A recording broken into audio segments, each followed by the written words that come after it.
has sigut ponent de la taula rodona. Què et semblen iniciatives com aquestes que es facin aquí a l'Ajuntament de Lleida? Ai, molt bé, perquè a mi acostumen a donar-me les gràcies per parlar, però realment jo estic infinitament agraïda perquè algú m'escolti. Perquè és això, és com, sobretot, el tema tabú i després està que és com algú, com que el ser salut mental ja no és tant com, bueno, si trenques una cama, pues sí que la gent es preocupa, però si tu tens, jo què sé, una bulímia, pues la gent és com, bueno, pues aquesta és la rareta que no menja. Vull dir, m'explico? Gràcies.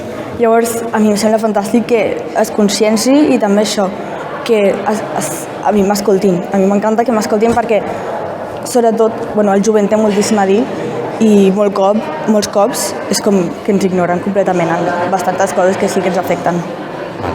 Creus que hi ha alguna iniciativa que es pugui fer, o des del punt de vista teu, que es pugui fer dins de les institucions, ajuntaments i de més per ajudar els joves? Si la tens. No vull dir que parlem. Sobretot parlar amb la gent. Per exemple, a les escoles que es parli amb la gent o que es facin activitats que igual sembla una tonteria, però realment quan tu pots parlar, quan pots enterar-te dels problemes que té la gent, ja ajuda molt. Perquè normalment és com algú que et guardes, que et vas callant fins que explotes.